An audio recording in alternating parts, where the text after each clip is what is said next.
Three Counties Radio. Welcome to Sunday Breakfast with me, Nagat Arif, on BBC Three Counties Radio. Coming up this morning, we will of course be reflecting, as you heard earlier, on the tragic death of the Southend MP, Sir David Amess. I'll also be finding out why Hindus in Watford are campaigning to find a new temple. The theme running this morning is a lot about hope and forgiveness, and a lot about sort of coming together and love, because as we were saying, if we start every conversation from a point of love, which I know can be very hard to do, but isn't it easier then that conversation and solutions can be found rather than just being stuck in that place of anger? But moving forward is done through love. Right, it's now 7:38.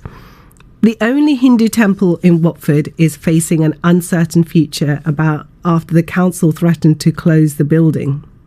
Watford Borough Council agreed to allow the Hindu community to stay at the Owls Bowls Club until January after a petition reached 5,000 signatures.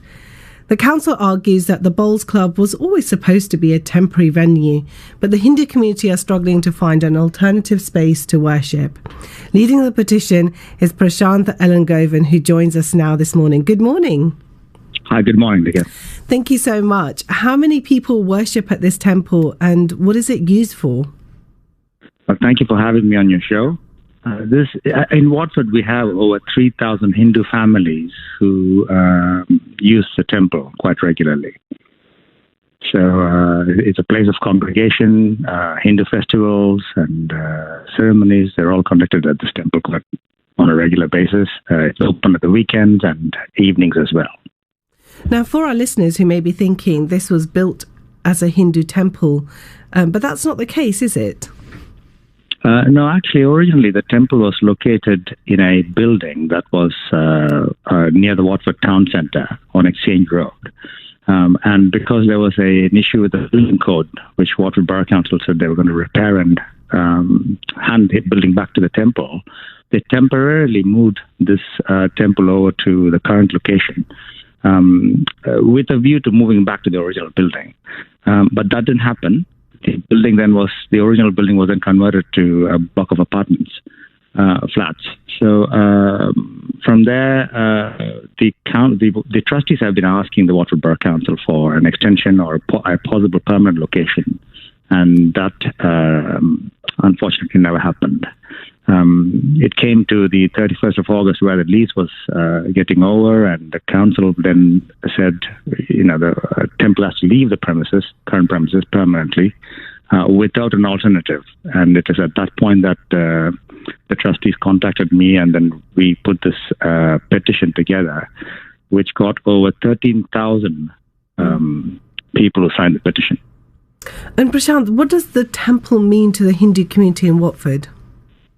I think it's the temple is a place of congregation. It's also a place that means a lot because of cultural identity. Especially for the immigrant population in Watford, who are Hindus, a place where they can come and congregate together, especially for the elderly people. This is when I went to the temple and actually met with some of the and asked people what it means for them if the temple shuts down. They were completely distraught because you have people who have illnesses, mental illnesses, people who are lonely, and especially during this pandemic that we just went through.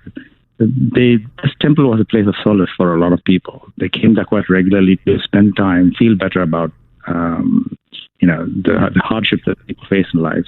So the significance of this temple is quite a lot. You mentioned earlier that you launched this petition. What happened after you launched it? What was the response? Once the petition gained over 10,000 signatures, it ended up over 13,000 eventually. I think that the public support was so enormous that then we had many people, including the MP Dean Russell, Lord Rami Ranger, MP Bob Blackman, several people, just to name a few, actually wrote to the Watford Borough Council, Mayor Peter Taylor, to actually give a lease extension and do something about the temple's relocation. And that was the turning point, at which point then Mayor Peter Taylor then agreed to extend the lease and then have further conversations to see how we can find a permanent solution for the temple. Now, we've at Three Counties had a statement from the elect mayor of Watford, Peter Taylor. I'm going to read some of it out.